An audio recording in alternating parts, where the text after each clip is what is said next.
What is up, Silver Shamrock strangers? And if anybody gets that reference, you have my utmost love and respect. You don't love or respect me, Kurt. No, because you don't get that reference. Silver Shamrock. I got nothing. It is from the movie Halloween 3, Season of the Witch. Oh, wow. It is the company that makes Halloween masks for children that kills them. Oh. Yeah, it's a weird movie. I don't know if have you ever seen Halloween 3? No, I stick with the classic Halloween original. This company puts out this mask that has like a tag on the back that has a piece of rock from Stonehenge in it. Oh. And then when this commercial comes on, it has this flashing pumpkin that causes, like there's a scene in the movie with a boy wearing it and all of a sudden he clutches his head and falls to the ground and like bugs and snakes and stuff are coming out of the mask. Goodness. Yeah. So, like they ran out of ideas and they're like, let's just make this as crazy as we can. So that's the Silver Shamrock. That's I want to the name of the know company. who went to Stonehenge and collected all the pieces of rock. I don't know. It wasn't it gets a lot of it gets a really bad rap. Halloween 3. I thought it was a decent movie. I feel like they're all entertaining in some way or another, you know. But if anybody understood the Silver Shamrock, it has in the movie, it's a commercial. I know at least a few people and they play it over will. and over. Okay. And it gets stuck in your head. So maybe I'll post that in the Facebook group. No, too. I feel like I need to watch it. Yeah. We just watched Friday the 13th. And I think it's one of those movies that I've original? seen. Yeah, the original. That I've seen parts of and have never seen from start to finish. And it's so corny, but there's something so awesome about it too. Yep. It's just like the perfect mix of like, oh, don't go in there. And oh my God, they're overacting is just hilarious. But that's when they started like goring stuff up because Halloween. But they didn't really show a lot. Halloween had like very little gore. Yeah. You know. But Friday the 13th wasn't that gory either. They gave you the impression of what was going on, but you didn't actually see anything. Yeah, in the later ones you did. Yeah. You Well, know. that changed. How are you? I'm good. Good. You look so cute with your devil horns. Oh, thank you. Krista's got devil horns on. I was wearing a cape earlier and realized why people like wearing capes because it's just fun to, wrap yourself up in a little cocoon. And like I said, I hope the cameras aren't working in the hallway here because they're going to wonder. Well, I don't think satanic ceremony was going on here. I don't think anyone actually reviews the camera footage here. Good. So happy Halloween, by the way. Yes, happy Halloween. I mean, this is coming out a week prior, but we're recording a week prior. Yes. Exactly. So it'll come out the day after. Oh, good Lord. And it's creepy. You can edit that. It's creepy in the school today. Super creepy. Like we don't know what it is. I don't know if it's because it's dark now when we come in. It was dark last time though. Yeah, but it was just weird. I did not feel this way last time. No, but like walking in, we both felt legitimately creeped out. Yeah. And then we have been since we've been here. Yeah, and then when we were in here before, we were quiet and we heard a door shut. Very distinctly out in the hallway, and there's nobody else here. And usually when we hear a noise, Kurt just gets up and walks out into the hall, no hesitation. And he was literally like, I don't want to kind of creeping slowly and peeking. I'm like, wow, if like Kurt... that was because that sometimes it's just a random creak or something, but that was the sound of a door closing. I thought someone entered the building. Yeah, for sure. But nope. And there's nobody here. So but creepy. That's classic school stuff. It is. I'm gonna miss this when we go to our new studio. A little bit. Maybe it'll follow us to my house. I did get to visit the new studio, so it'll be perft. Yeah, I'm excited. Yeah. In other words, Kurt saw my basement. Yeah. Yeah. Oh, fun stuff. My house is all decked out in Halloween decorations. It's so nice. Thanks. It looks so awesome. I love it. Give shout outs to our newest strangers, and those are Casey Russell, Lauren Haley, Ryan Williams, Kendra Smith Caudell, Katie Zappa, Shara is it Shara or Shara? Shara. Probably Shara. Shara? Or Shara. Shara Lozier. And Jennifer Parton, who is a very dear friend of mine. We've been internet friends for like 6, 7, 8 years. And she just started listening, and I had her listen to the Bet Sphere episode because I love that one. And then she thought that was so cool. Yeah. So Jennifer, thank you so much for listening. And side note, Ryan Williams is Xander's cousin, Xander from the Xander and Stone podcast. Yep. He's also from South Africa. Yep. So what's up? I feel bad sometimes because like Jennifer... Stephanie that lives in Texas, Melissa that lives in Washington, and Jennifer, like these are very, very good friends of mine, and I've never met them. Like I'm bad at. Well, how would you? I mean, I know, but still, today, internet of course, friends, in the life we're living now, should meet at some point. Yeah. So it's just weird that some of the people that mean the most to me I've never met. Well, people have keep mentioning we should do some kind of live event. Yeah. So maybe we'll get around to that someday. I feel like someone else is going to have to arrange it though, because you and I are never taking that initiative. No, I can not. barely post on Instagram right now. Yeah, I can barely do anything. The thought of it just kind of scares me. Oh, totally. Do we have any other housekeeping? You're going to mention, Brad. Okay, we'll get to that with this. Yeah, we'll get to that with the the tarot. We got to do that. Yeah, do tarot. I just want to say that we talked about this on the way here, that we got an email this week from a listener who put, I think it's a him, put his name as CJR. Okay. And, he sent us, he wanted us to do Colorado, which we're going to do next season. Right. Okay, now I remember the But email. he sent us a couple other facts and stuff, and he's not on social media. Right. So in his PS in the mail, he said, "You have more strangers than are willing to join Facebook. Keep up the good work. We're out here listening." Aw. And that's something that I forget. I forget that. I know. I'm so used to thinking of just the people in the group, the strangers, because I know them all not intimately, but I know them. Well, there's like 420 of them now. So. Yeah. So. But we were talking on the way here that it used to take a couple of years for an episode to reach 1,000 unique listeners, and now it takes a few weeks. Yeah. Which is mind blowing. One of our Missing 411 episodes has like 3,023 listeners, like individual listeners, which blows my mind. Yeah, mine too. And that's one of those things that if I start to think about it, I get kind of freaked out. I know. But, I was thinking about that email, and it's true that, I love the Sofa King podcast, but I've never interacted with them ever. Oh, totally. Yeah. There's podcasts I'm really into that I've never joined a group for or anything either. So there's probably so many people out there that feel like part really of our connected family. to us. Yeah. And then I think about stuff like somebody might be going through a really crappy time right now, and our episodes kind of help them get through. Yeah. So it's just really cool. So we really appreciate you, and I hope you know that, especially like the ones who aren't vocal or don't join the strangers. We're just really happy to have you along for this ride. Just the idea makes you feel like you're making some kind of contribution. Yeah, it does. It does. Cool. Yep. That's really all I got for housekeeping. At least we had some housekeeping. Yeah. Oh, but another thing was, I was listening, speaking of the Sofa King podcast, I listened to they just had their 500th episode, and they, you know how they are. They can be really snarky and, not always really serious, but they had a really cool part on there where they talked about how their thing is that their fans send them bottles of whiskey. Oh yeah, you've told me and they this. put their name on it, like on a sticky note on it and stuff. And their fans send them stuff like we get, postcards and little doodads that people make and all that stuff. And they talked about how like a lot of people will send them something and then they'll never hear from that person again, because a lot of people listen to podcasts and they just drift off. I've done that with so many podcasts. Oh, me too. I used to love My Favorite Murder, Me and too. I have not listened to that in years. Yeah, I agree. I just drifted away from it. And they talked about how, like, all of those people, like, when the people sent them something, it's there in their studio, and it's like that person is a physical part of the studio because of that. And I just thought that was really sweet. So, yeah. And that's here, although it's not up anymore. But when we get down in Krista's basement, we're going to have the stuff that you guys sent us down there. Yeah, we're going to make a real effort to display it. So you will always be a part of this, whether you still are or not. You guys. That moment in time, you were, and there is a physical part of you there. And I just thought that was really sweet that they said that. And I was thinking about this last night, how I personally need to get better at, like, I'm going to show Kurt. I'm wearing the Bigfoot socks today. That's awesome. And I can't remember who sent them to us. I'm bad with that too. So I need to make a better effort. Like, I'll put a little note. Yeah. When we start displaying stuff, I'm going to put a note as on to who it came from. Yes. Because I feel terrible that we get these amazing gifts and I can't come up with who sent it to us. No, we need that. You and I need spreadsheets and Venn diagrams. And we need an intern. And an intern. I was chatting with, I can never tell. Xander and Stone both have access to their Instagram. Yeah. And I assume if it's super early in the morning, it's Xander because he's in China. Yep. And if it's normal hours, it's Stone.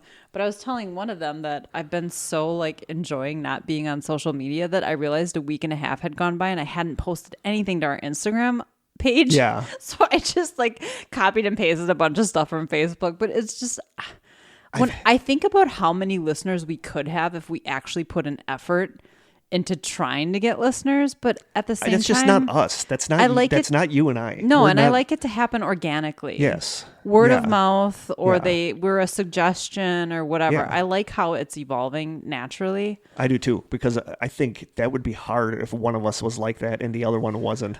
You know, and I'm not. And I'm not just either. Not. I love what we have, and I love that people stumble across us.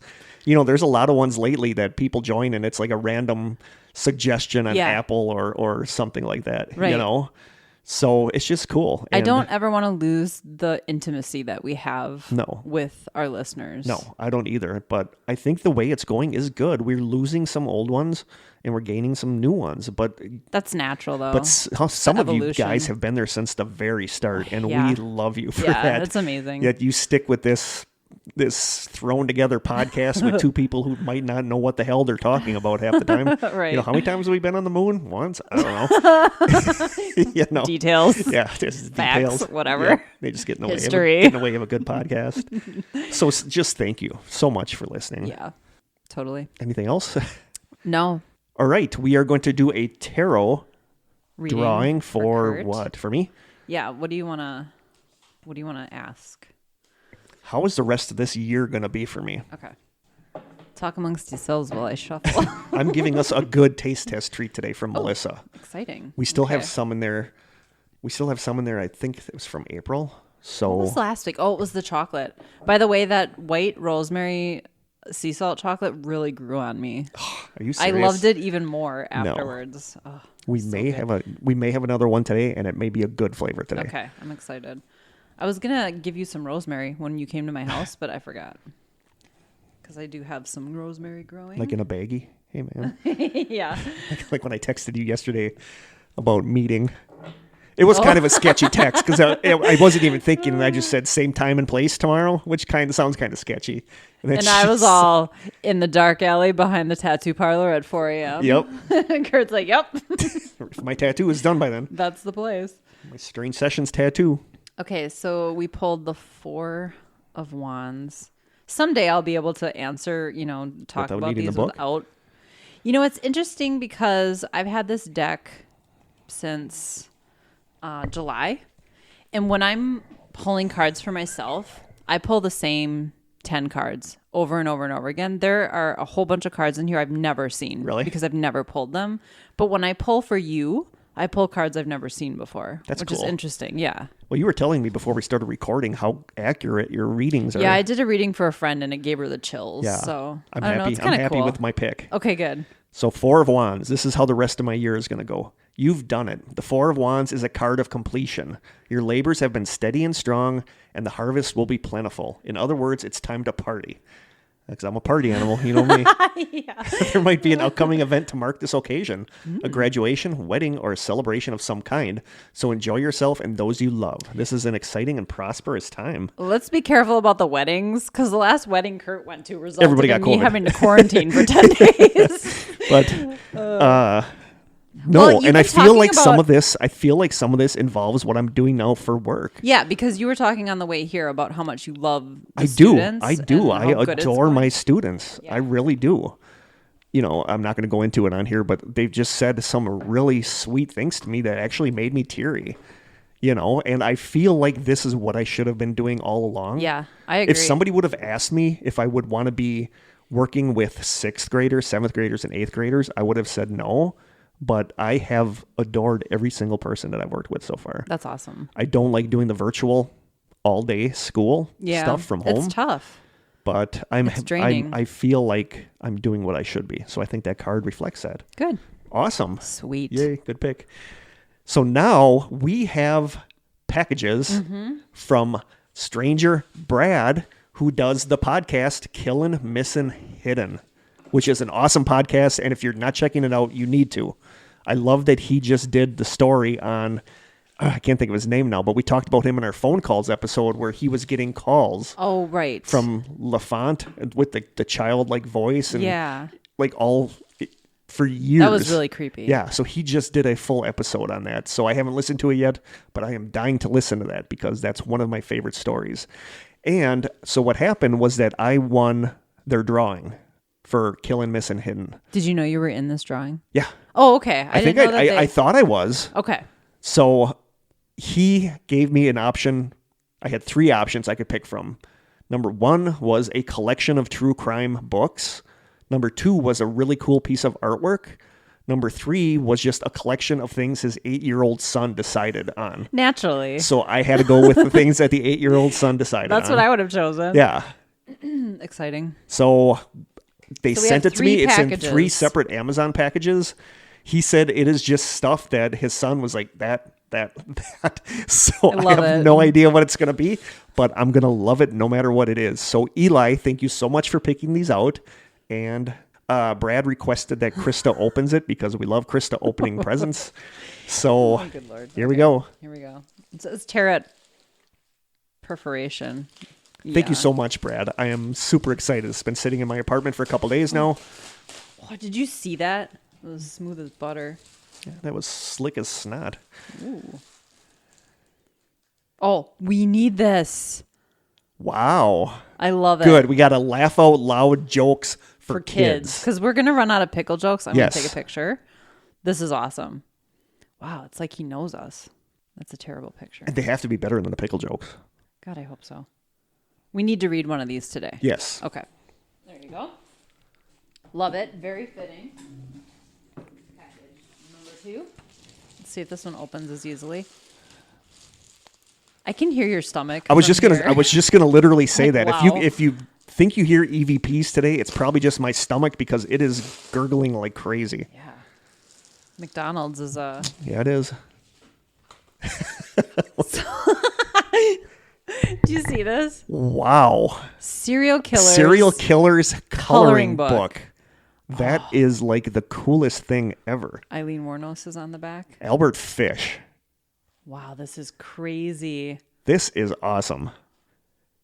Oh my gosh, I just saw Ted Bundy. Okay, I love it. Who comes up with this? I don't know, but I love it. Okay, I'm taking a picture. That's amazing. When I think of coloring, I think of Albert Fish. If you don't know what Albert Fish did, look him up. Oh, Krista's got her hair, her jacket caught on the microphone. Eli, you are rocking it so far. I'm loving these. Sorry. Oh. We got a hat. Dude. With a little, is that a peep on the front or a chickadee of some kind? It's cute. It's from Bob's Burgers. Oh, Bob's Burgers. I love that show. That is so cool. That is a really, really funny show. This is awesome. Thank you. Super cute. You got a football. Awesome. A junior-sized football. Awesome. From Alabama. You are going to love this. This is from Alabama. Oh, nice. Yeah. Is that like Roll Tide? Roll Tide. Yeah. Crimson Tide. The Atlas of Monsters. This is really awesome. Cool. Look at how cool this is. This is so cool. Take a picture of this. Wow. This is awesome. Thank you so much, Eli. I love this stuff. Oh, this book is so cool. You are going to love this. And Brad, in our email, which was really cool, he wrote... Take a picture. He wrote the reasonings for these things in white, so I wasn't spoiled. So now I can read what he said. Okay. Ready? So here's the explanations that were hidden or written in white in the email, so I could read them now. The joke book is because I let him pick the joke at the end of every one of our episodes, and I'm sure he's heard y'all's pickle jokes. He would no doubt be very disappointed. I love it. The football is because he plays football and is an Alabama fan. Roll Tide.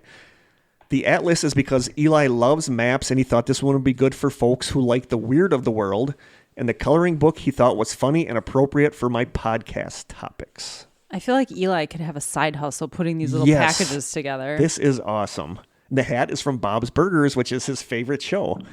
And that's awesome because I still wear my caps at work. So I have a bigger cap collection now, so that is going to be perfect for my job.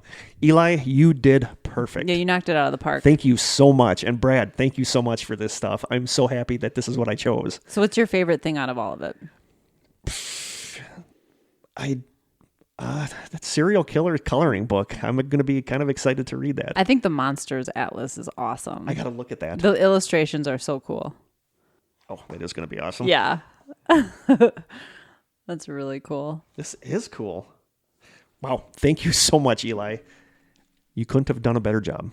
Anything else? Taste test. Taste test. Okay, we're running a little behind. So this is just going to be something we can snack on during the show. And I gave us a good one this week. This is from listener Melissa. And it is chocolate. Yes. Eggnog flavored chocolate. Ooh, okay, so where are you on the eggnog thing? Some people think it's disgusting. I'll drink it, but I don't go out of my way to drink it. Same. Like if someone's offering it, and it's that thing that you can drink a little bit of and you're probably good. Yeah. You don't like want to chug a quart of it. Yeah. Right. And I've had like homemade eggnog. That is really good. But even the stuff in the carton's not bad. Yeah. So this is eggnog flavored white chocolate. chocolate with vanilla, nutmeg, and rum flavor. Yum. It's organic. Crack it open. I am.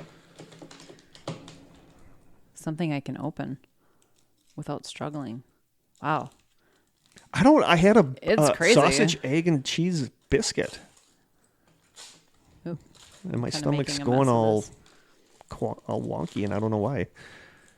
Oh, I should probably take a picture of the chocolate, too. Oh, my mouth started watering when I saw that. I'm actually really hungry right now. I mean, there's no way this is going to be bad. Oh, it smells really good. Give Ready? it a whiff. Oh, it does smell really good. It smells really good. Okay, ready? Ready. Oh, wow. Oh, that's good. That is really good. Mm-hmm. Oh, my God. It's like a hug in chocolate form. It's like a perfect flavor of eggnog. It really is.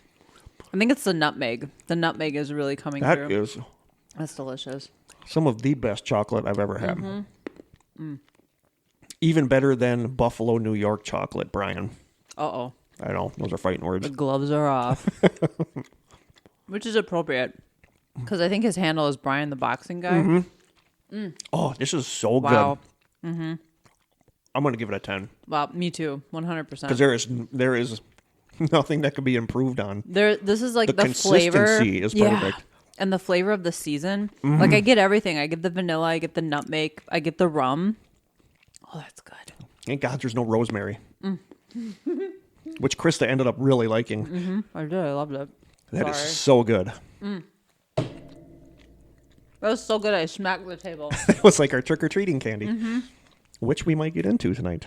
Speaking of Halloween, we gave you guys... we asked you guys on Facebook, what would you like us to do our Halloween show about? Why did you come through, people? Yeah, you guys. And I've written down everything you guys said. Yeah, because we got a treasure trove of topics. Yeah, so now we might be good for another season. Or two. So that's all written down. But we decided to go with what I think a lot of people voted for, which was Halloween. Yeah. Let's talk about Halloween. The origins and history And we of can Halloween. do that. Which is so appropriate. It's such a great idea. Why didn't I think of it? I'm not going to have that right now. I can wait. Should I smack your hand every time you reach for it? You I can't reach your hand. No, though. you need a smacker. I need like a go-go gadget arm. Like a ruler, like the nuns used to use back in the day. A yardstick. It's a crack. So what's the story with Halloween? What's up with Halloween? I feel like Jerry Seinfeld. That's how I have it written. So what's the story with Halloween? Halloween is believed to have spawned from an ancient pagan Celtic festival held in Ireland, Scotland, and on the Isle of Man around 2,000 years ago that marked the end of harvest time, the end of summer, and the beginning of the new year. The festival, believed to have been held on or around November 1st, was called, and this is where you generally hear it, it's Samhain. And that it is not pronounced how it is spelled. It is pronounced Samhain. Yes. It's spelled Samhain. Movies like the original Halloween get it wrong, or the names of certain Wisconsin independent wrestlers get it wrong. Chad, if you're listening, you're the only one who's going to get that reference. There's a wrestler called Sam Hain. Okay. Yeah. So it's Samhain. And I had to write it as Samhain because otherwise I was going to pronounce it wrong. And that's still celebrated today. Yes. Samhain is Gaelic for the term summer's end, so the festival was a day to bid goodbye to the warmth and comfort of summer and to get ready for the upcoming harshness of winter. It's not really known if it has something to do with the festival marking the transition from summer and light to winter and cold and darkness, but the ancient Celts also believed that Samhain was a time when the veil thinned between the world of the living and the world of the dead, allowing both the newly dead souls to move into the afterlife and souls from the afterlife to come through back to our world and interact with us.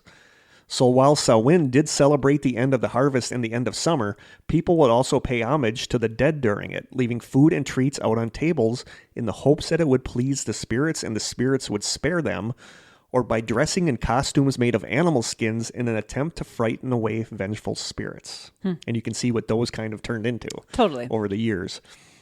In later centuries, people began dressing as ghosts, demons, and other malevolent creatures, performing antics in exchange for food and drink. This custom, known as mumming, dates back to the Middle Ages and is thought to be an antecedent of trick-or-treating. Then, as the Roman Empire came in and took over the lands in the 1st century AD, they combined a lot of the Celtic traditions and festivals with their own. Samhain became known as All Hallows Day. The word hallow basically means to sanctify or make holy. So since November 1st was All Hallows Day, the night of October 31st became known as All Hallows Eve or All Hallows Evening, which over time became shortened to Hallows Evening, which became shortened yet again to Halloween. It is believed that a 1785 poem by Robert Burns named Halloween helped popularize the word and cement it as the word for that day. I'm learning stuff right now. Yeah, I actually learned quite a bit going through the research for this. Going back to 1000 AD, the Catholic Church designated November 2nd as All Saints' Day, a day for honoring the dead. During this day, poor people would go knock on the doors of wealthy people where they would be given a pastry known as a soul cake. I love the term soul cake. In exchange for promising the wealthy homeowner that they would pray for the souls of their deceased relatives that day. This was known as souling. Poor children then began to also do this, going to the doors and asking for money or treats. According to the History Channel website, quote, in Scotland and Ireland, young people took part in a tradition called guising, dressing up in costumes and accepting offerings from various households. Rather than pledging to pray for the dead, they would sing a song, recite a poem, tell a joke, or perform another sort of trick before collecting their treat, which typically consisted of fruit, nuts, or coins. In the early 20th century in the United States, Scottish and Irish communities continued the traditions of souling and guiling, but those pretty much just remained in those communities. So while Halloween was brought here with the Scottish and Irish influx, there really wasn't anything like trick-or-treating yet. That changed around the time of the Great Depression. Halloween up until that time had mainly just been a time when kids played pranks like tipping over someone's outhouse or banging on their house walls in the middle of the night, both of which would get you shot these days. You try that. Right. Could you imagine going out and your outhouse is tipped over? Why do you have an outhouse? Well, I don't know. You don't anymore, but back in the day. That would be crappy. Ew. They're like banging on someone's house walls in the middle of the night. Well, that would just be terrifying. I'm going to do that. I'm going to start doing that to you. Now I know where you live. Great. You'd have to climb a fence to do it. I don't see you doing that. You'd sick Lucy out on me. Yeah, that'd really do a lot. The white tornado. The stress of the Great Depression turned the semi-harmless pranks into things like vandalism, arson, and attacks on people in the streets. Jeez. It's believed that to alleviate this problem, communities adopted an organized trick-or-treating campaign in the 1930s, thinking that this would give the children something to do rather than setting someone's house on fire. I'm sorry, that's not funny, but wow. I know. Yeah, but I mean, these kids have nothing. They're poor. It's the Depression. Let's set people's houses on fire. Well, you're going to lash out somehow. I guess. This tradition was quickly stopped during World War II while sugar was being rationed. But after World War II, it started up again even stronger than before and became a much-loved tradition. Nobody really knows how or when it became known as trick-or-treating. It's believed that the first written use of the term showed up in a 1927 newspaper article from Alberta, Canada, which said, quote, Halloween provided an opportunity for real strenuous fun. No real damage was done except to the temper of some who had to hunt for wagon wheels, gates, wagons, barrels, etc., much of which decorated the front street. The youthful tormentors were at back door and front door demanding edible plunder by the words trick or treat, to which the inmates gladly responded and sent the little robbers away rejoicing. Little edible plunder. I love that. I know, I like that too. But that was the first in print use of the term trick or treat. 1920?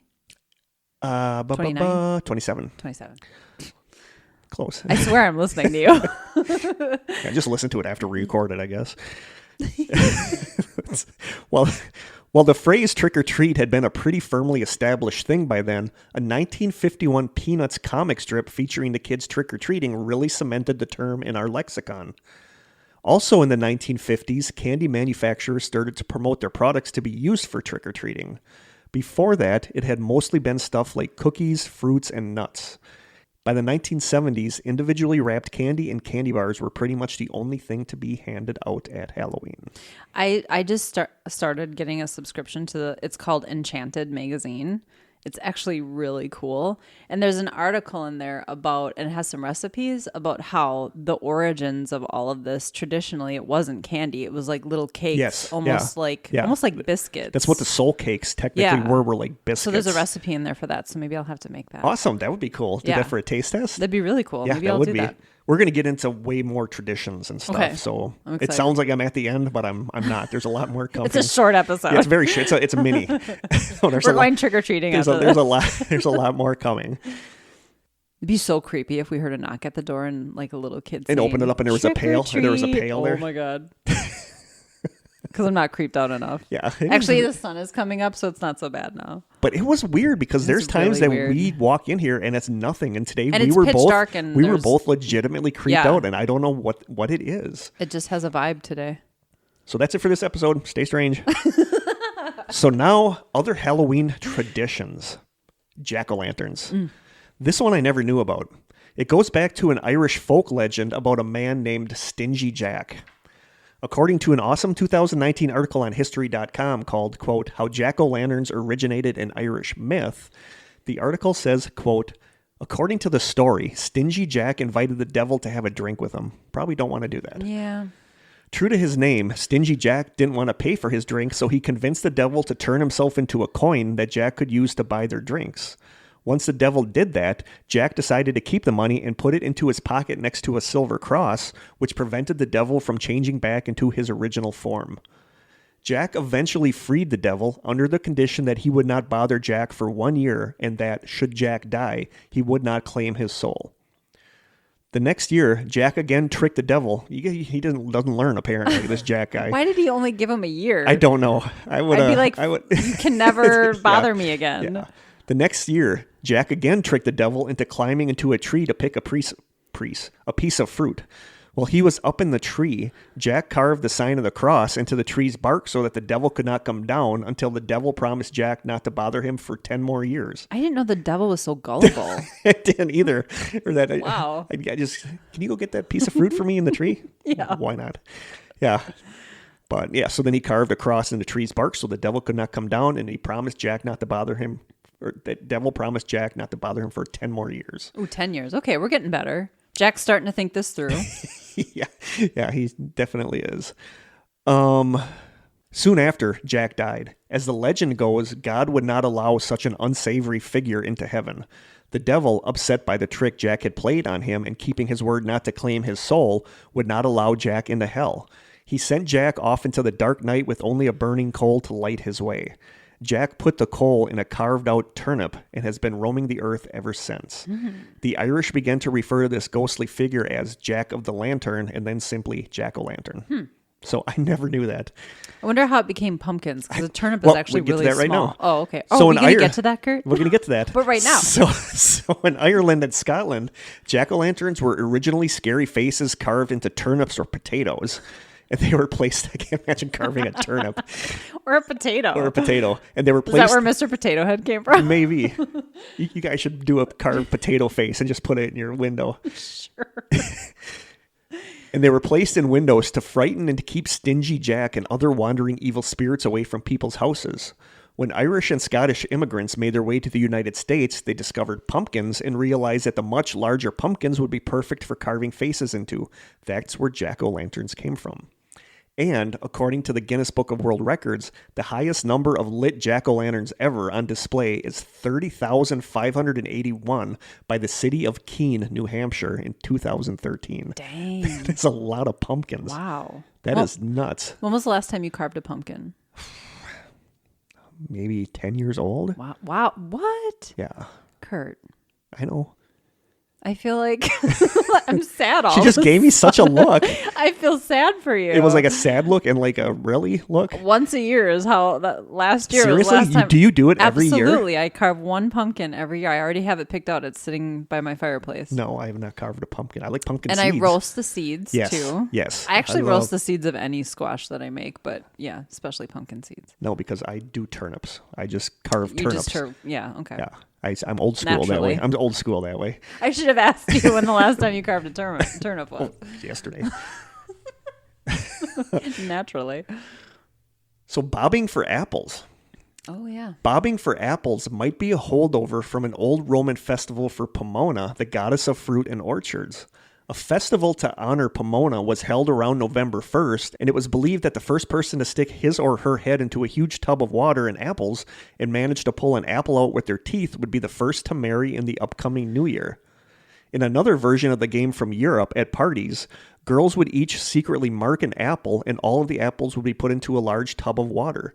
The boys would then take turns trying to pull the apples out with their teeth, and when they did, they would see who their mystery match was. Wow. Yeah. I didn't know it all revolves around matchmaking. There's a lot of, I don't want to say rituals, but like around apples and matchmaking. Like one of the ones that I read about too was girls used to take an apple and carve the peel all in one continuous peel and then throw it over their shoulder behind them, and it would make the first letter. When it was on the ground, it would make the first letter of the boy they were going to marry. So there's always been like matchmaking rituals with apples, which I thought was cool. I've never bobbed for apples. I don't think I have either. No, I don't think so. No. Like not even as a kid. I love that so far. It's the Great Pumpkin. Charlie Brown has these traditions. They carve pumpkins and they bob for get apples. To that. We are going to get to that. Dang. Yeah. So it's going to be this whole episode. That's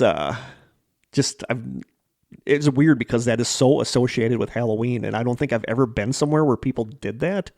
I mean, that's not I think I have, but I've never done it anymore. I don't think though. Like bobbing for apples, does anybody even do that? So I've been to people just get drunk and wear slutty costumes. That's all people do for Halloween now. Well, I've been to a lot of costume parties as an adult, and I feel like at least one of those there have been like just like as a joke bobbing for apples, but I know I didn't do it. Yeah.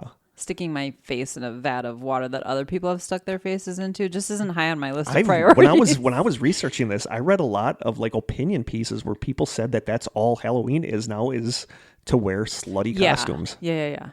And I don't know. I mean, I don't know. See, the parties that I always went to, people were really creative with their costumes. Like I went as Mrs. Mia Wallace once with like a syringe sticking out of my chest. I think I've never really worn like the cleavage costume or the short skirt. No, but there's so many of them. There's like slutty bag M&M, slutty terrorist, slutty this. Yeah. Oh, good Lord. Yeah. So maybe those are just the targeted ads I get. I don't know.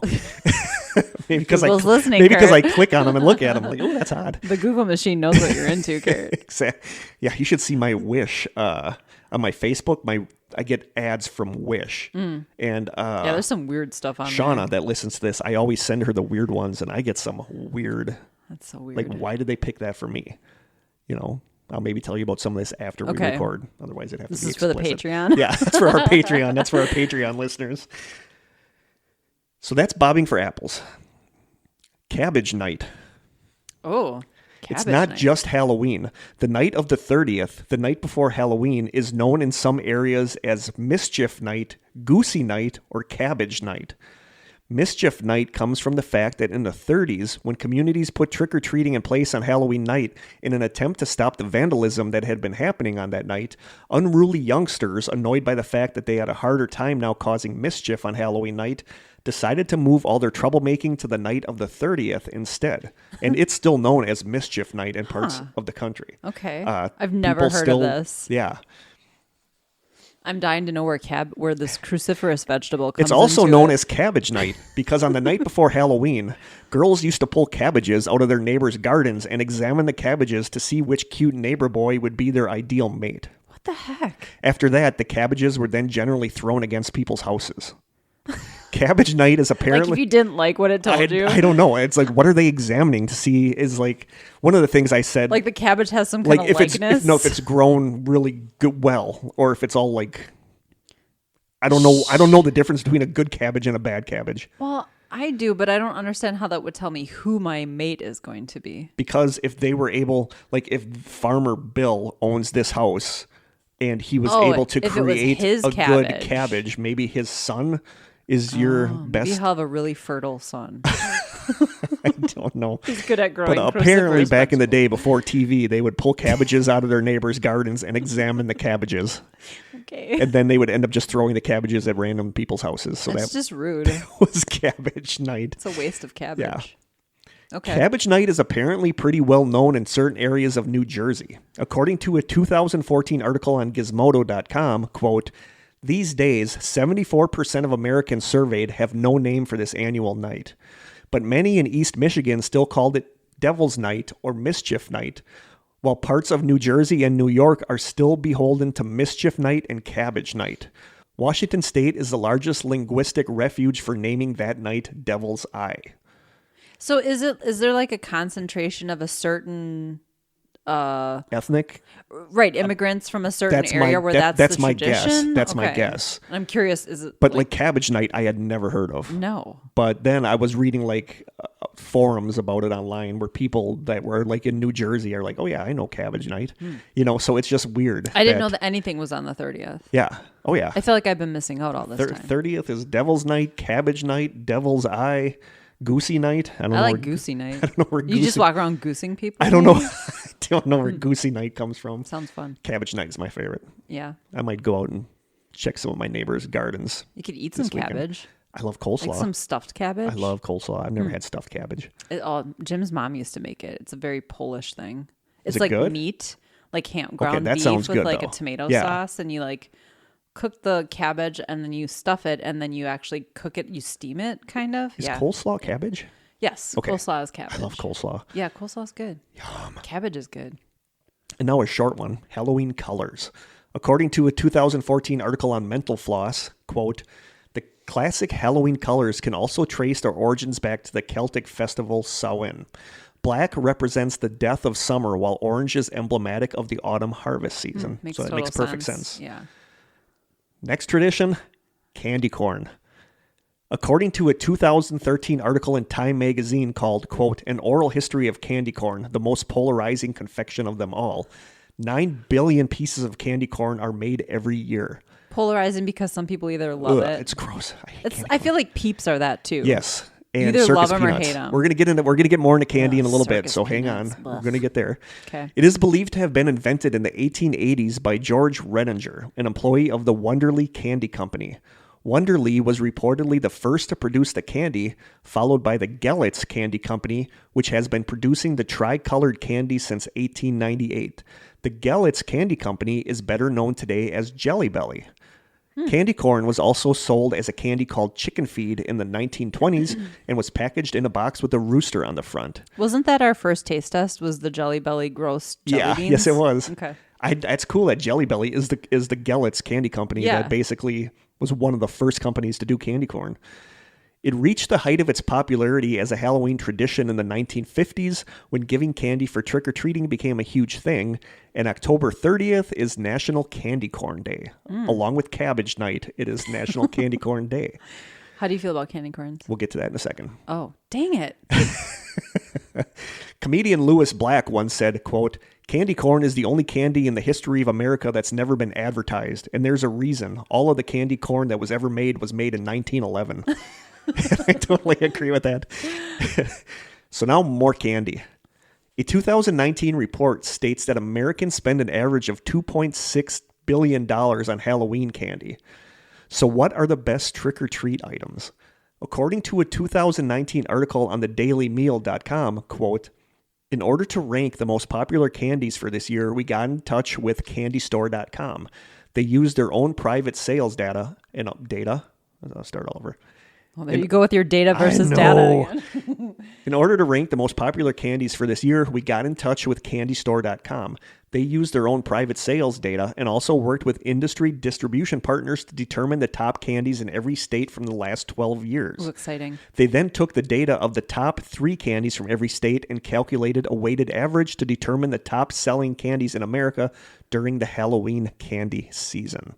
The top 10. And weigh in with your opinions. Okay. Number 10, Hershey's Kisses. I mean, it's kind chocolate. of a chintzy gift, though. Yeah. You know. You better get a handful. Oh, yeah. And to me, I'm not a huge fan of just chocolate. It needs to have something else in it. I love Hershey's Kisses, though. It's good chocolate. Yeah. Number 9 surprised me. I actually went through this with, they're not my students. I keep calling them my students, but they kind of are. I'm a reading aide, so I'm not a teacher, but they're my students. So we went through these with the students this week, and for 2 days, we talked about this for 2 days because they love talking about this. Number 9, and they guessed this one, and I would not have Sour Patch Kids, which I hate. Yeah, I don't like. If it's not chocolate, I'm probably not into it. But sour, no, I think and those are they guessed gross. the number 1, and I totally would not have gotten the number 1. But I said number 9 is one that I don't like, but it kind of surprises me. I kind of want to guess number 1. They said Sour Patch Kids. Number 8, Tootsie Pops. I love Tootsie Rolls. No, Tootsie Pops, the sucker that has that has the owl. Yes, yeah. That commercial's been playing lately. I love it. Yep. We're talking about how many licks does it take to get to the center of a Tootsie Pop? A 1, a 2, yeah. Yes, that's from the 60s or 70s, and that's a the classic. Same commercial. I love it. Yep. But Tootsie Pops are number 8. I love Tootsie Pops. I do. Yeah, I'm not going out of my way for it, but I do like them. Number 7 surprised me because this one is a big nope for me, and that's hot tamales. Ugh. Like that cinnamon candy. Ew, gross. No. Number 6, candy corn. See, I can take it or leave it. I hate it. I don't think it's corn. gross, but it's not something I'm going to buy. I just don't like it. Yeah, it's weird. It's like a weird confection for sure. Number 5 is Starburst. I used to love getting. I would not pick any of these. I love Starburst. I can handle the pink ones. That's I like what's the bastard one that nobody likes? The yellow. Is it yellow? Like maybe. I love the yellow one. I know people don't like that one. This type of candy is not my thing at all. I would have been disappointed with all of these except for the Hershey's Kisses. Yes. Number 4, Snickers. Oh, 100%. I'm all over that. It's chocolate, nuts, and nougat and caramel. Number 3, M&M's. Yes. Yep. Number 2, this is the one that I thought was going to be number 1. Is it Reese's Peanut Butter Cups? Number 2 is Reese's Peanut Butter Cups, which is my favorite. I thought that would be number 1. I love Reese's Peanut Butter Cups. I love them too. And I asked my students. Wait, he does like those. He hates Reese's Pieces though. I asked them at the beginning of this, I said, think ahead of what you guys think number 1 is going to be. And a bunch of them said it. And I would not have guessed it, but number 1 is Skittles. Ugh. I love Skittles, though. I love Skittles. None of these are like Halloween candy. And it makes sense to me. because, like, if I go by my niece or nephews and they have Halloween candy and I'm going to take something, I'll take Skittles because I love Skittles. To me, the ideal Halloween candy are like candy bars, like Crunch Bar. Butterfinger was my favorite candy bar as a child. And it was cute because one of my students said, it's always worth it when you get that one awesome person that gives you a full candy bar. King size. Yeah, not like the little so-called fun size. Right. You know, like they give you the full size. Yeah, you get like the full size 3 Musketeers bar. Mm-hmm. That was my brother's favorite, 3 Musketeers. Hi, Ryan. He's listening. Hi, Mine Ryan. is Butterfinger. My tastes have changed since then, but it's still a good candy bar.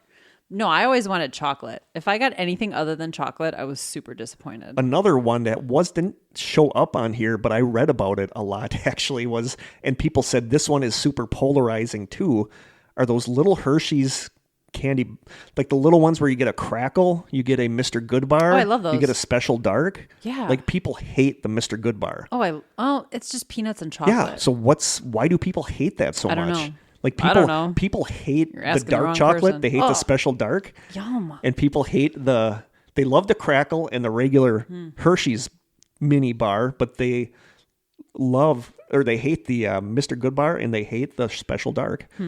And special dark I get because dark chocolate can be bitter.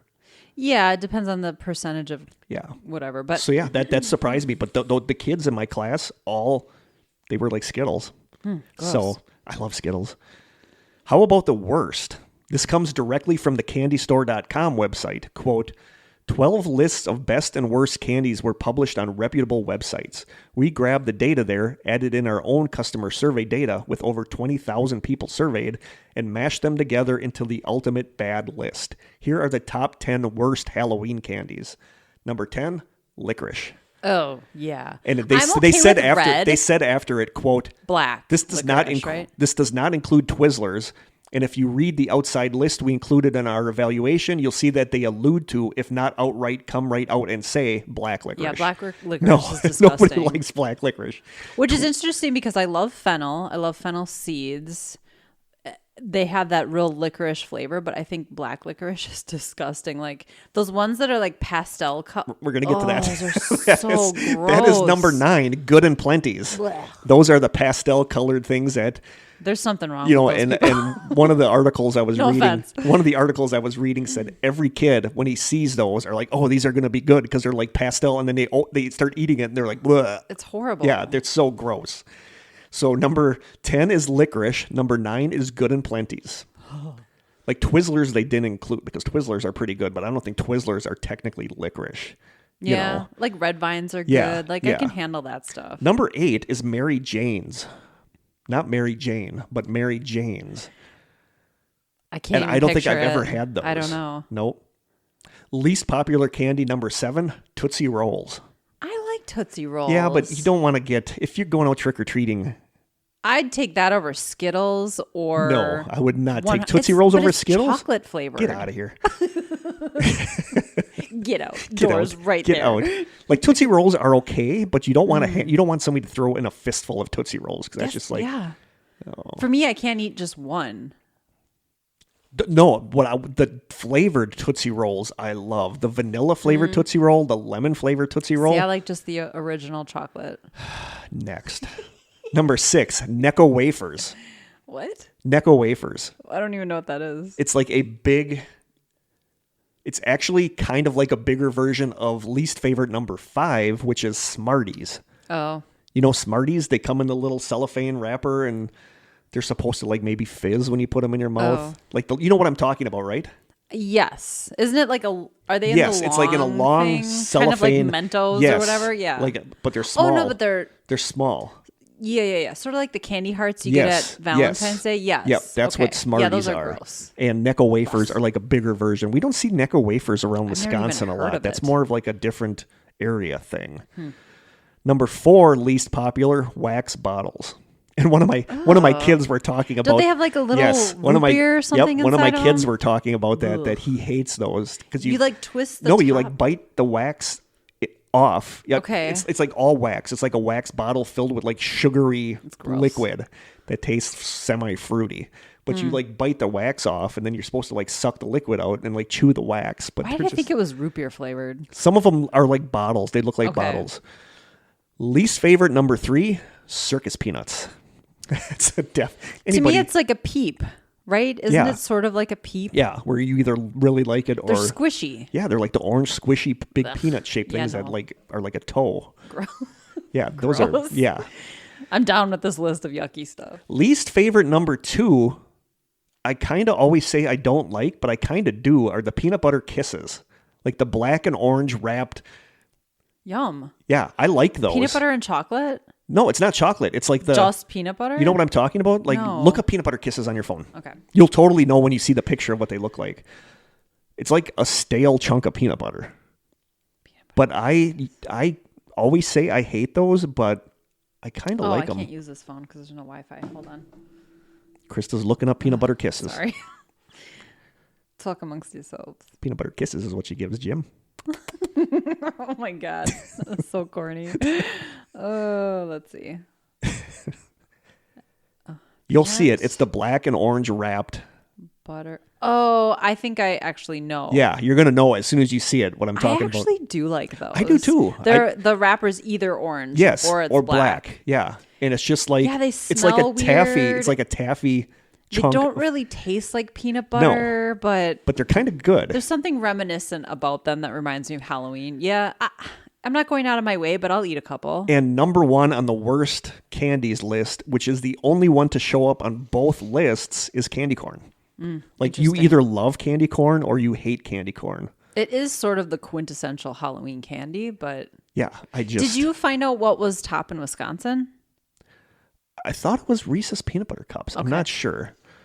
But I've seen the map. There's like a map online that has like your top trick-or-treat candy by state. And I think it was because I was like, yeah, I love Reese's Pieces.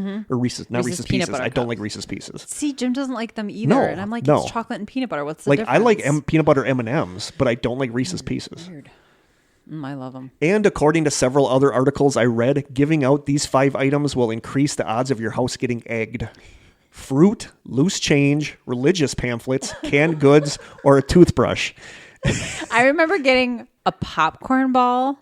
Yeah. Oh, God. But see, I grew up in a very small village where I was practically related to everybody, so we would eat that. Like, I feel like if I ate a popcorn ball now, I'd bust half my teeth. And change. I remember getting change. The lady that we used to, apple. Somebody on our block used to give us a toothbrush. Oh my gosh. To counteract all the candy you were about to consume. But yeah, those 5 items will increase the odds of your house getting egged. Okay. Fruit, loose change, religious pamphlets, canned goods. I don't know if I've ever gotten like a can. No, I've never gotten a can of food. Put a can of cream corn in my trick or treat bag. You're gonna. It's gonna end up breaking one of your windows later. Or? Exactly. Okay. Also, the 1970s and 1980s were crazy with the idea that some of the treats given to kids could be poisoned or have razor blades or broken glass hidden inside or needles. them. Needles was a big one too. Needles was a big one too. According to Wikipedia, quote, Joel Best, a sociologist at the University of Delaware, specializes in the scholarly study of candy tampering legends.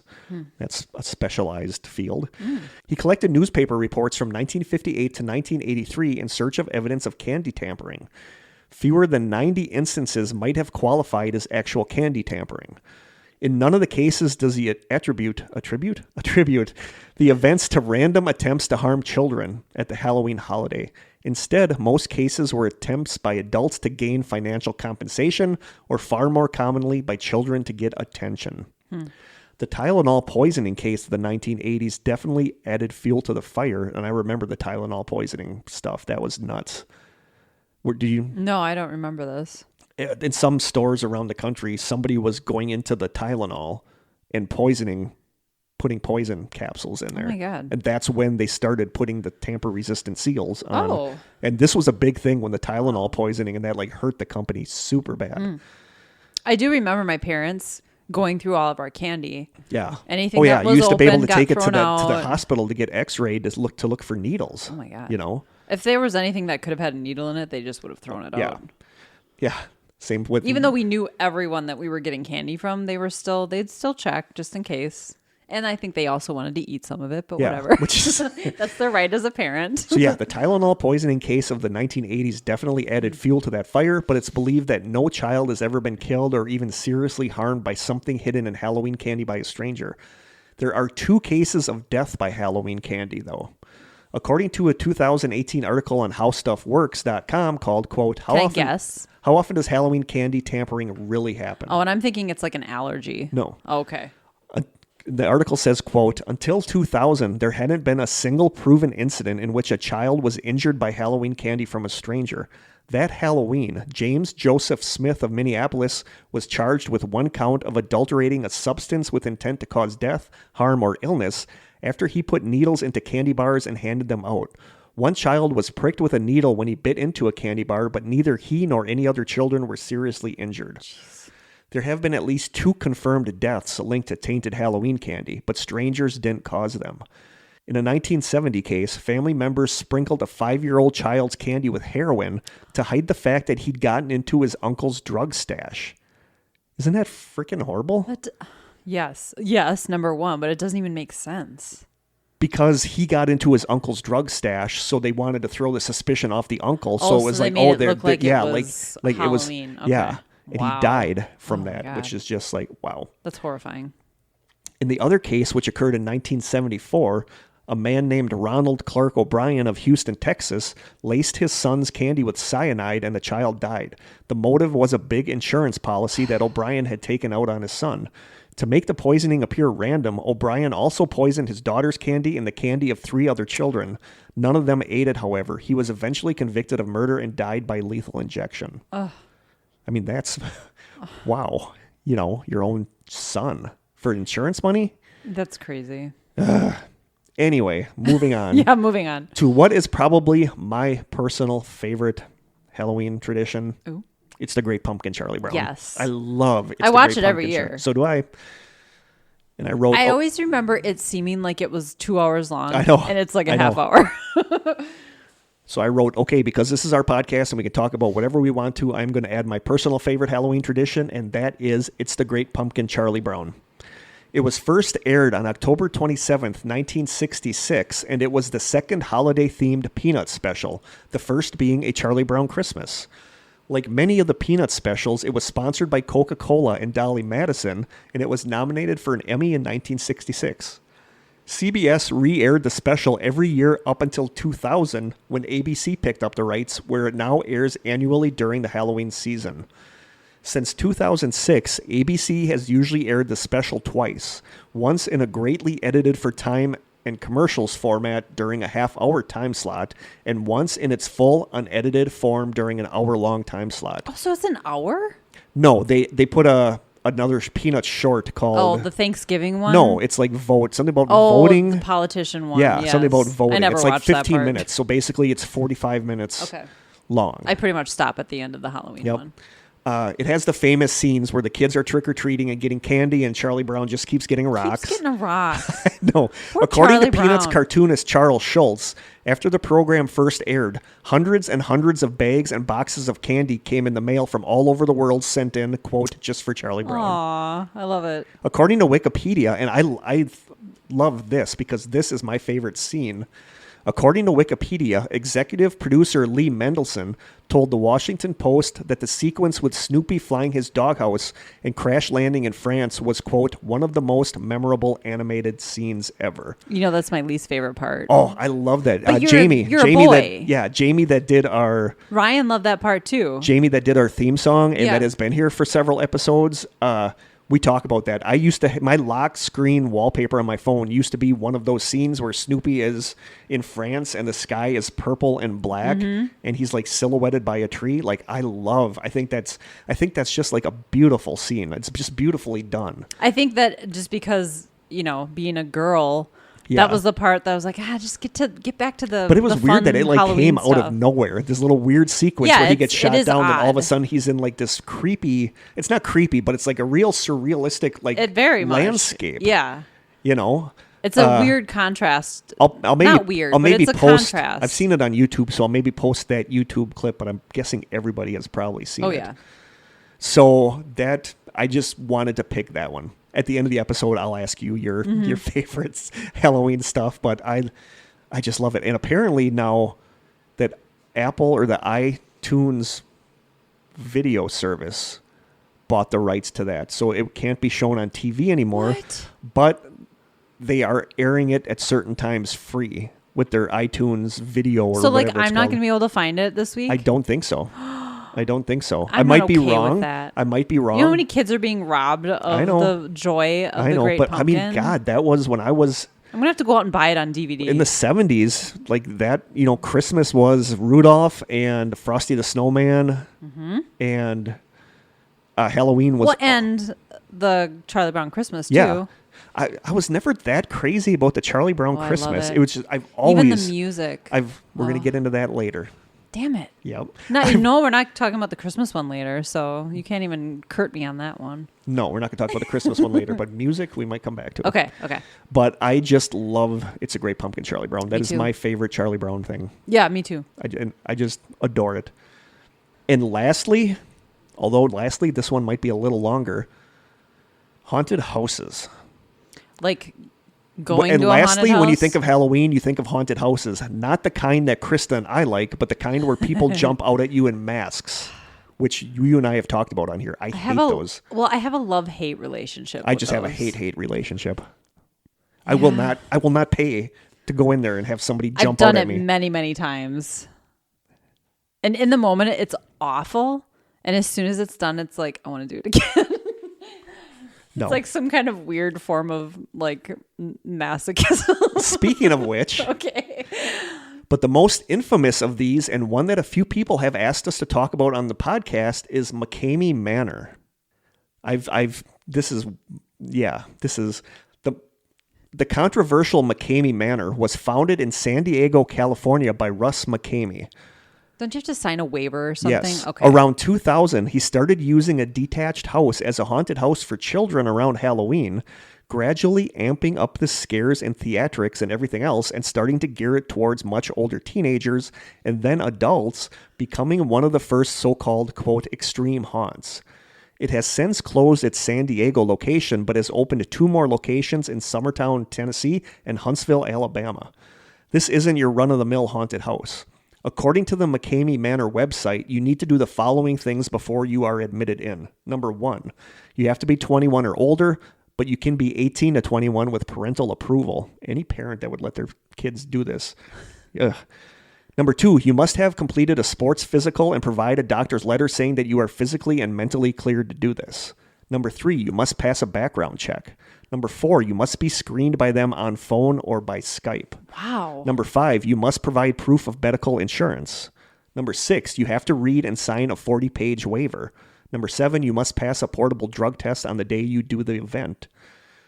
When all that is said and done, you have to watch a 2-hour-long documentary featuring videos of people who have attempted the manor over the past few years, just so you know what you are getting into. According to a 2015 article in The Guardian called, quote, Extreme Haunted House, Inside the Real-Life Kingdom of Masochists, quote, for the past decade, the manor has hosted a handful of guests each weekend, challenging them to last the 8-hour, quote, tour. 8 hours? Yep. Marines and cage fighters, cops and bikers, plumbers and clerks, housewives and beauticians all have tried. None have succeeded. You can watch videos of them on YouTube, whimpering and trembling, begging for mercy, begging for it to stop. So what goes on at Mckamey? I want to watch these now. I don't like them. What goes on at Mckamey Manor? As their website states, quote, please understand that each tour will be different based upon your personal fears, and it can last up to 10 hours. Each guest will be mentally and physically challenged until you reach your personal breaking point. Also, you don't have to pay to get in. The only cost of admission is to bring a bag of dog food for Russ Mckamey's 5 dogs. So this is technically a nonprofit organization. Critics of Mckamey Manor say that this helps them skirt the laws with some things, but fans say that it shows how generous Mckamey is and how passionate he is about what he's doing. I'm not sure if it's also still going on, but participants used to start the event with the possibility of winning $20,000, losing $500 each time they fail an activity, and losing $500 each time they curse, since cursing is not allowed during the event. According to an article on AWOL.com called, quote, All the Terrifying Stuff That Happens in the World's Scariest Haunted House, quote, during the pre-selection process, Mckamey Manor organizers, During the pre-selection process, Mckamey Manor organizers find out what your biggest fears are and then exploit the heck out of them. Scared of drowning? You're going to be waterboarded. Hate clowns? Bobo is going to be there. By completing that 40-page waiver, you sign away your rights to sue Mckamey Manor, no matter what happens to you. The waiver requires the signer to acknowledge they could end up with broken fingers or be temporarily buried alive. Even if, this is bad. I mean, this is bad. This is really bad. Oh, no. Even if you don't need a plaster cast after you leave, you're definitely in for a very physical experience. Guests have been tied up, come into contact with raw sewage, had their faces held underwater, been forced to put their head into a box filled with bees, been made to eat rotten eggs, been submerged in a water tank with eels, or had to walk a plank that put them 20 feet above the ground without a net. No. The whole buried alive thing? Yeah, you aren't going to be down there alone. Previous participants have been locked in coffins with tarantulas and cockroaches, the former of which are poisonous, meaning it's up to the attendees to lie perfectly still so they don't get bitten. Oh, and you're buried over 10 feet underground while this is happening. And all of this light torture can cause guests to vomit, which really sucks because the actors at Mckamey Manor have been known to make guests eat their own vomit. Come on. If, after all this, you have understandably abandoned all hope of securing the $20,000 and just want to GTFO, it won't be as simple as just bolting for the door. There's no safe word to make the show stop. You just have to beg the actors to let you go and hope they're in a good mood. There's even a no mercy version of the experience where participants have to wait until actors decide to release them, which means you could be forced to endure another couple hours after you're ready to nope out of there. So yeah. It's like a weird non-sexual form of BDSM. Yes. Yep. So yeah, according to Wikipedia, participants can also be drugged during their experience. And the 40-page waiver and the 40-page waiver also mentions getting teeth pulled out, forcibly getting a tattoo, and getting fingernails pulled out. No. Going back to the article in The Guardian, it runs through an event where 3 people signed up saying, quote, "The trio committed to the non-sissy version, in contrast, receiving no mercy. It all happens very fast. One moment they are standing in the sunshine, the next they are in a gloomy clearing in the woods, on their knees, hands bound with masking tape wrapped around their heads. As instructed, they crawl into a pool of fetid water by a storm drain. Why have you come back, Grandma?" a tormentor bellows at Buster, shoving her face into the murky water. He yanks her out by the hair and plunges her in again. Another works on Beth. 2 focus on Kane, smacking and slapping, pulling his hair out in tufts, ramming a soiled rag in his mouth while he gasps for air. His eyes bulge. His tormentors laugh. "You gonna cry, Spencer? You gonna cry?" At one point, the trio, sodden with black filth, eyes wild, is forced into the mouth of the drain. 2 men clamber on top and grab Hipple and Buster's long hair, stretching it taut while others jab the cowering figures. They are then dragged one at a time to kneel before Russ Mckamey, who films as they read the form out loud, saying, "Clause 20, participant agrees there is no quitting unless serious physical or psychological injury is present. Clause 25, participant fully understands that at many times they will be in a panic state of anxiety in which they feel that they will drown and they may die." All sign, even Buster, who looks half dead. The tormentors whoop in delight and reward the captives with a fresh barrage of slaps.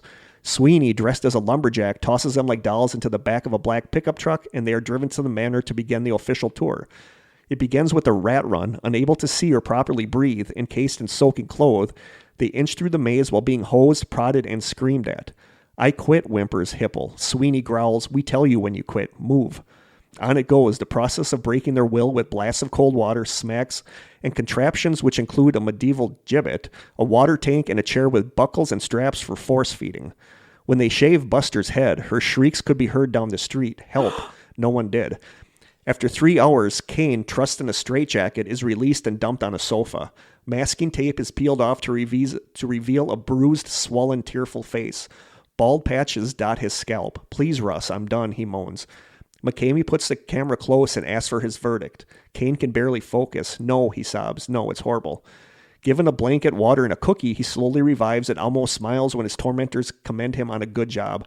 Sweeney, demonic lumberjack no more, is especially warm and chatty and compares notes with him about the experience as if analyzing a baseball game. "It's rough, but really it's just a show," he observes. Hipple is next out and sinks onto the sofa. It was too much, way too much. Her legs and arms are covered in welts and bruises, but she is relieved to have retained her hair. "I don't regret doing it," she says through tears, "but I'm never doing it again." Later on Facebook, she will call it the most terrifying experience. Quote, "But I am happy that I did it, and I lasted 4 hours. Then comes Buster, who lasted 4.5 hours. The crew applauds her like a successful game show contestant. "Good job, you're a tough chick." She trembles and looks awful, but is remarkably composed. "I don't feel I was tortured or abused," she says, patting a greyhound. "It pushed me to my limits. I'm proud of myself. I still hold the record as the oldest person to go." Another article in the San Diego Union Tribune in 2015 has an account of a girl who did the event. The article says, quote, "Amy Milligan's video, which the haunt produced and posted on YouTube, shows Milligan being pushed to the ground, pulled around by her hair, and slapped while being picked up and driven in a van to Mckamey's home. Shortly after they arrive at the home, the screen goes blank and a subtitle appears saying, quote, 'I cannot show you what takes place.' When the footage resumes, Milligan is lying in a freezer in a few inches of dark-colored water, blindfolded while actors pour water over her head. Milligan said her videos were edited to hide out the worst. She said the video doesn't show the part where she was forced to lie down, her hands bound, in a shallow pool of water with a cage over it. The actors repeatedly pushed her head under the water, her long hair wrapping around her neck as she begged them to let her go home. She said, 'I'm going to die here. I'm going to drown. My hair is wrapping around my neck and I start freaking out. I'm telling them I can't breathe and they're just laughing and doing it even more.' Mckamey, however, says they're doing nothing wrong. According to a 2019 Washington Post article called, quote, 'An extreme haunted house requires a 40-page waiver, critics say it's a torture chamber.' The article says, quote, 'Mckamey told the Washington Post that he didn't want to confirm or deny which areas are real and which are not from the petition, but that no torture or illegal activities are part of the experience. Mckamey says that he does, however, use mental techniques to convince people they are experiencing things that they are not. He said he films every visit so he has proof of what happened and didn't happen during it. There's no torture. There's nothing like that. But under hypnosis, if you make someone believe there's something really scary going on, that's just in their own mind. It's just in their own mind and not reality, he said. I'm sorry, but shaving someone's head against their will. There are tons of petitions online to have the place shut down, and tons of reports from people who went through it and ended up having to get medical help or psychological help after it. Conversely, there is a waiting list for the manor that has over 27,000 names on it. And I wrote here, hearing about it is one thing, but seeing videos from it, I can't. I mean, these people are genuinely scared that they're going to die. I mean, it's like watching it's like watching a snuff video. Yeah. It really is. This is dark web stuff. Yeah. Like people pay to watch this stuff on the dark web. Yeah. There are tons of videos from it on YouTube, so check it out if you'd like. They're pretty awful, filled with people who legitimately are screaming and crying and are afraid that they're going to be killed. Not my cup of tea. I have so many issues with this. Yeah, I do too. And to say that it's not torture. No, there's a lot of reports from people that go through this, and people, like, if I told them, like, some of my fears are hallucinogenic drugs. Yeah, you're doing being acid, buried alive. Right. They're going to do that. They're going to make me take a pill, and then they're going to put me underground in a coffin, you know? Right. And some people say that they enjoy it because it gets them to face their fears. You know, I feel like pulling one of my fingernails out. Yeah, I mean, when you sign that waiver, you are saying they can do anything they want to you. You know, there's a lot of getting slapped. I wonder if anyone's ever been like sexually assaulted. I don't know. But I saw this a couple years ago. I saw it was on like not Dateline NBC or like one of those shows, but they were showing clips, and I was like, oh my God, like what am I watching? I almost feel like we should have had a disclaimer, like strangelings maybe don't want to listen to this. A little late now. Strangelings, you might want to forget that. Sorry. I would not in a million years do something like this. No. You know, like, yeah, like one person said that they were afraid of drowning and they were waterboarded. They were physically restrained in a chair and waterboarded. Having your head shaved against your will to say that that's not some form of torture. And they're always pushing your head in the water until they feel like you're going to die and then pull you back out. If you come out of it physically injured, you were assaulted. Yeah, but you signed up to be assaulted. And that's people's argument for it is saying that this is what I signed up for.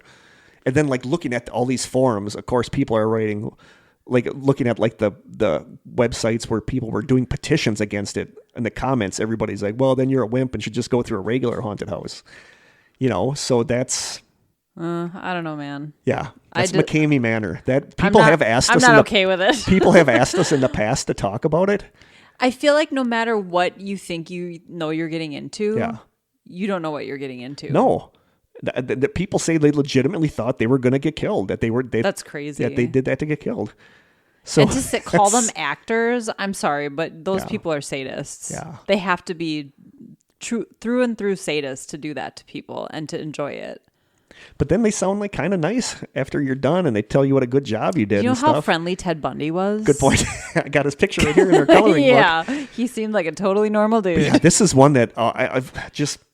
is crazy to me. Like, this is not in my wheelhouse. I would not do this. I've heard of this, but I haven't heard these details. Yeah, how if you look online, watch the videos, you can find so many accounts of people that went through this. I don't even think I want to. I tell them I'm claustrophobic. They would have me go through this tunnel. They'd have me go like in a cave. Hell no. There's all kinds of wrong with that.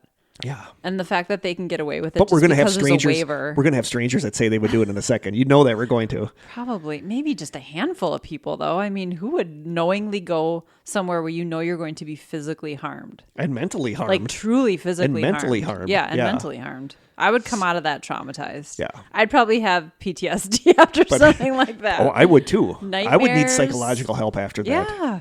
Why would you do that to yourself? Like, I'm not going to tell them my fears. No. You know? So, yeah. People have asked us to talk about this, and I figured the Halloween haunted house, it was just a good tie-in with the Halloween. I'm all kinds of horrified, So I would like to end this with a quote from Paula Kieran, who said, quote, "The farther we've gotten from the magic and mystery of our past, the more we've come to need Halloween." Which I think is really nice. I like it. Yeah, that's true. So what are tell me your Halloween stuff. So... I don't know. I love everything about fall just in general, I do but too. it's all to me anticipation of Halloween. It's all the things that lead up to Halloween. I love the smell of smoke in the air when people are burning But see, that's with me is that I am more a fan of fall than I am of Halloween.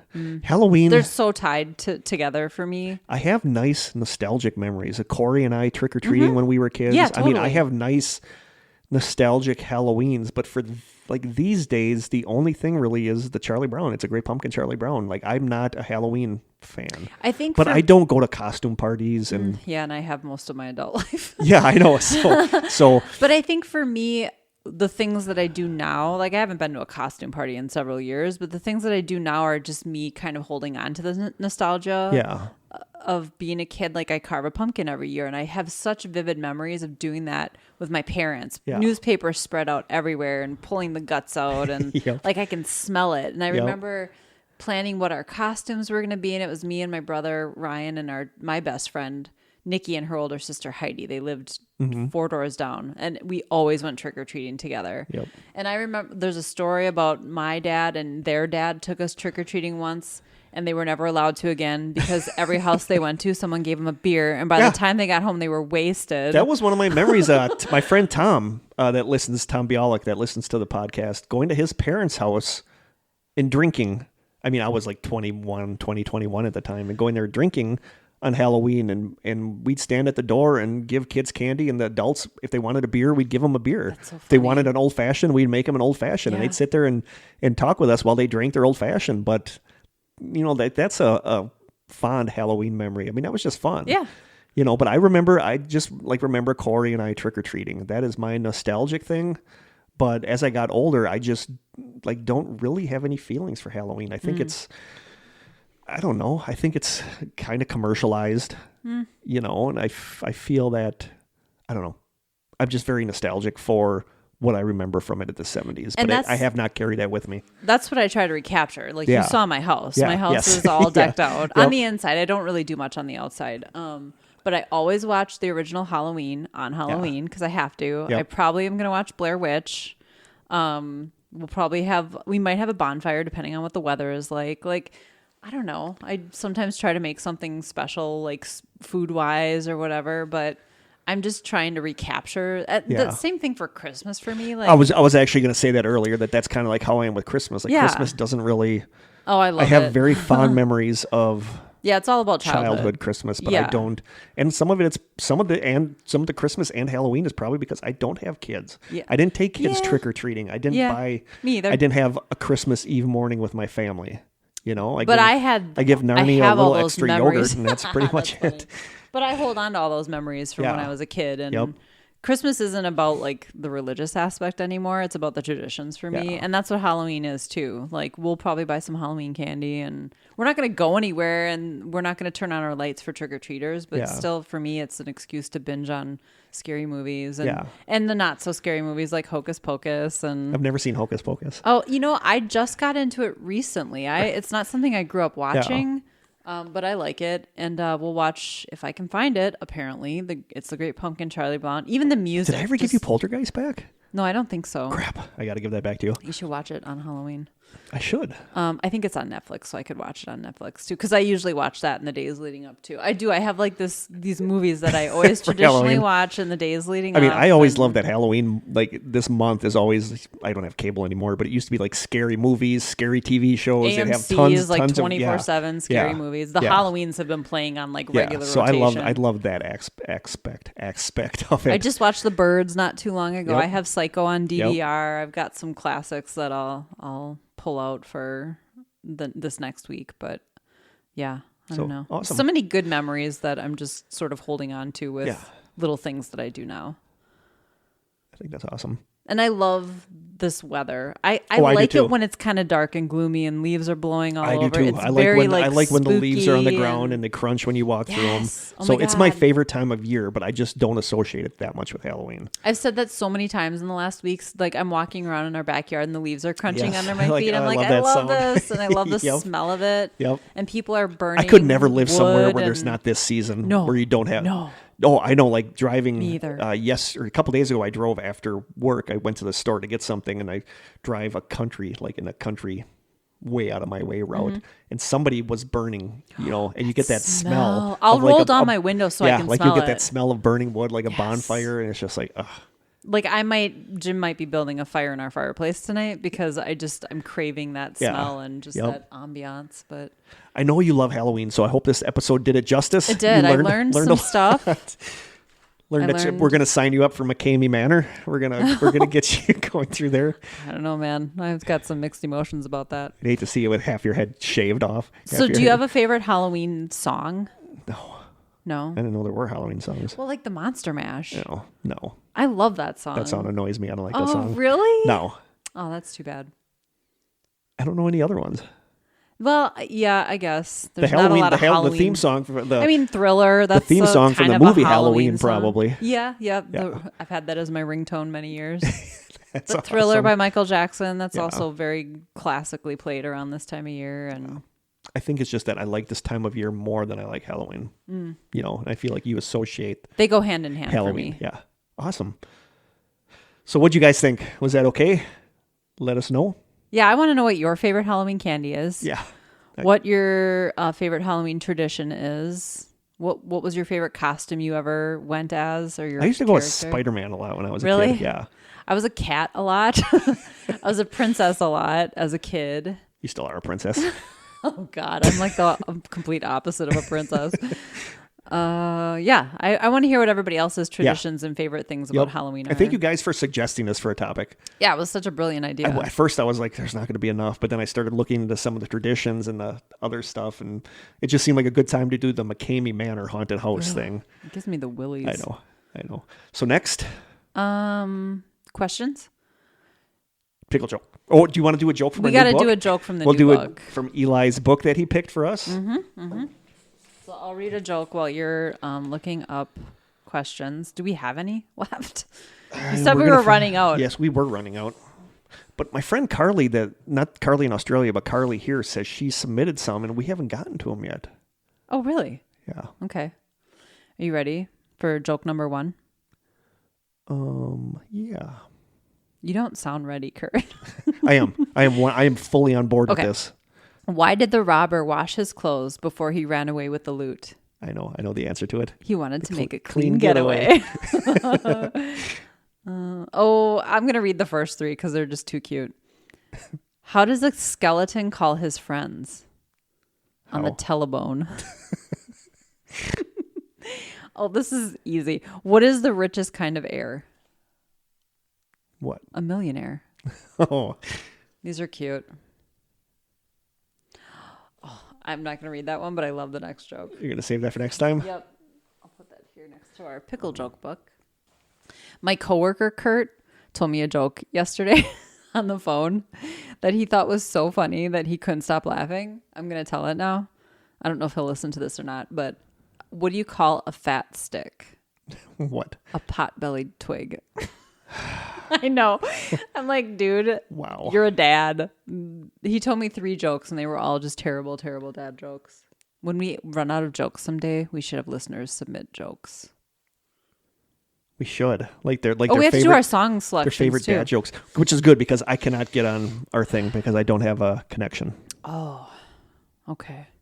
I know Carly said that she sent us 2 questions. We haven't gotten to them yet. Okay. But I know last time I saw the next question, and it was one that I swear to God we answered before. What is it?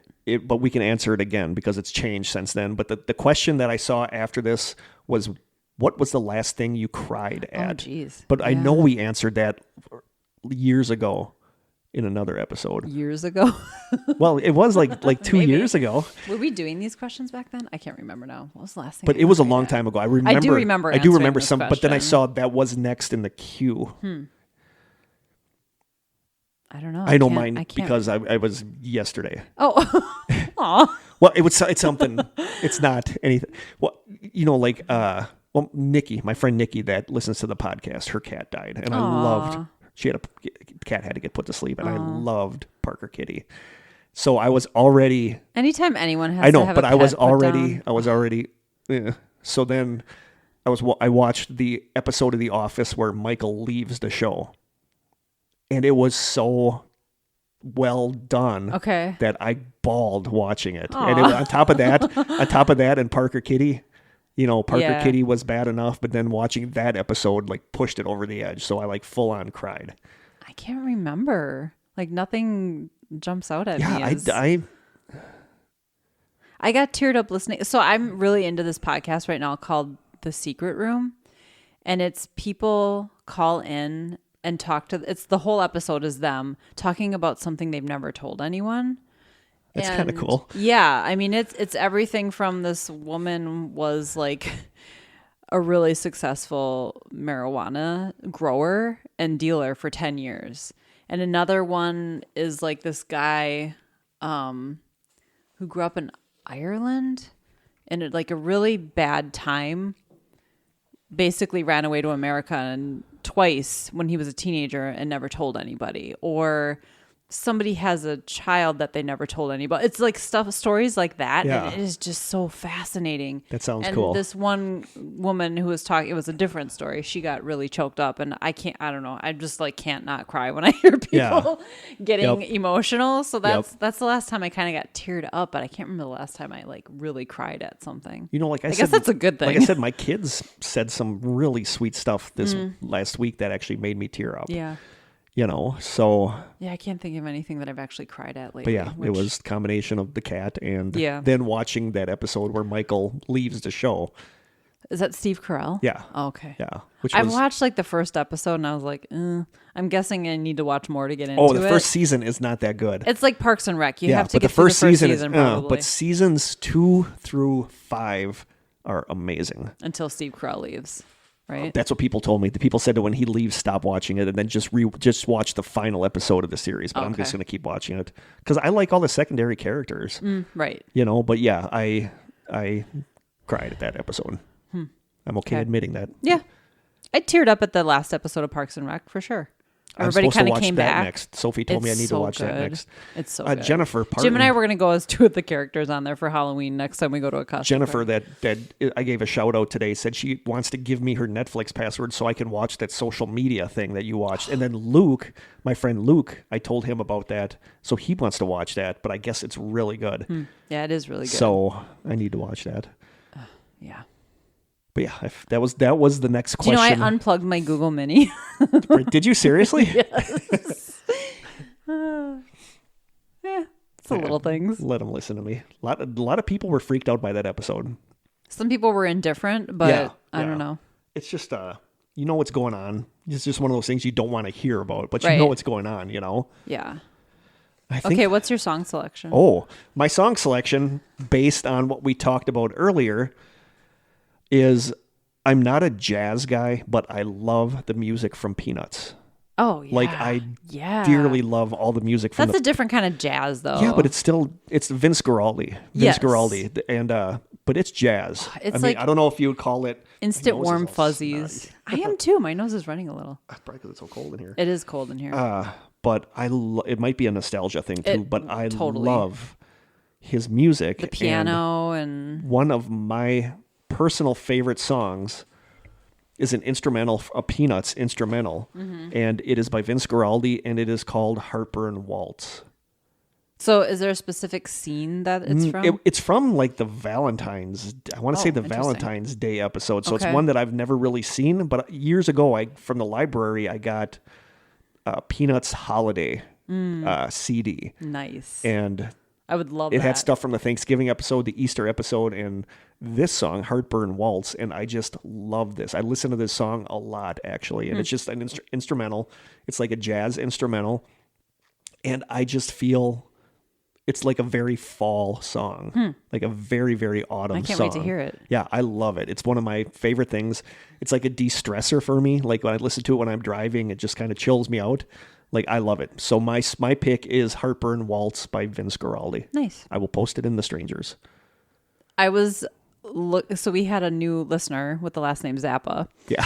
And so I was looking for a Zappa song, but it's, they're like 10 minutes long, and I think it's just a little too experimental and weird for people. So, I mean, I get into it. I'm not at all, it's probably why I'm into jam bands. Yeah. He was such an interesting dude. Anyway, I went down this rabbit hole. Somehow I ended up landing on this song, and it was a cover that I found, but I'm actually going to do the original for once. I'm not doing a cover.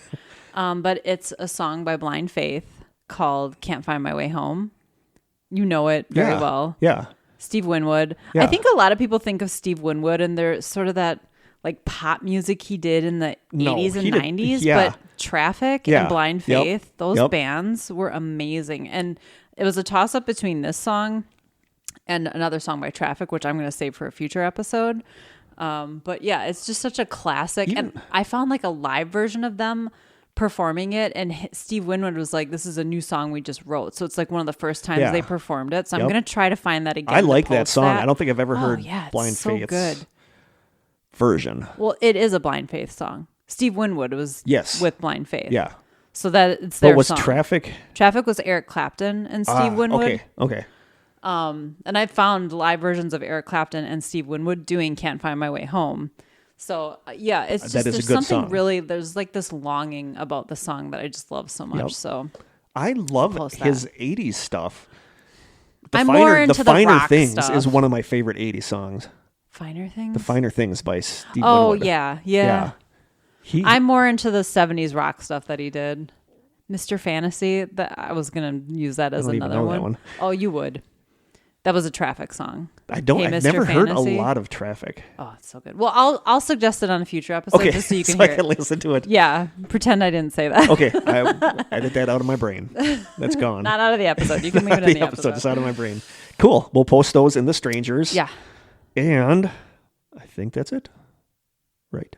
The deets? Oh, yeah. I got all my stuff put away. I feel like we should know them by heart, but... Yeah, we don't. You can email us at thestrangesessions@gmail.com, which some of you have done, so thank you. We are on Twitter at Strange Session. Barry sent us the article on Twitter, and I don't remember my Twitter password because I never go on Twitter. Yeah, I don't know. And it was about the death of... Randy. Yeah. James Randy? Yeah, James Randy. Is it James Randy? Yes. Okay. Dying. Yeah, and I believe Brian Young used to work with him. Oh, really? Yeah. Interesting. Like work part of his foundation. But he was like the big debunker where if you could come and prove that you had psychic abilities, you'd get like $10,000 or whatever. But Barry messaged us about that on Twitter, and I had to reset my password because I never use Twitter. We are on Instagram. Krista does a great job. When I remember. When she remembers at the Strange Sessions. You can send us postcards and mail. Don't send any food items until after the holidays because we're wrapping up with what we got here. The Strange Sessions, P.O. Box 434, Manitowoc, Wisconsin, 54221-0434. And you can call our hotline. Maybe that's the sound that Krista's phone just made. Maybe somebody called our hotline. You can call our lonely little hotline there in Reedsville at 920-443-9602. Anything else? Nope. I think that's it. Happy Halloween. Happy Halloween.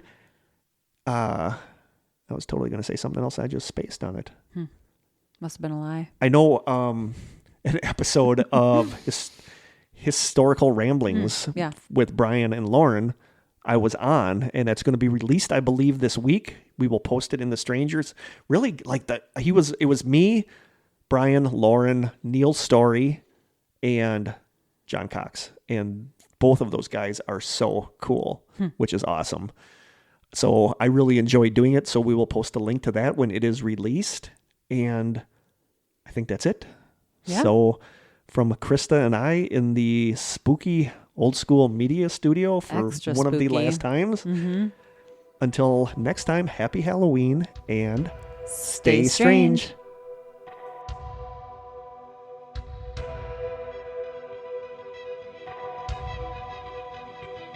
This has been an Old School Media production, executive produced by Kirk Konechny. For more information and content, please visit strangesessions.com.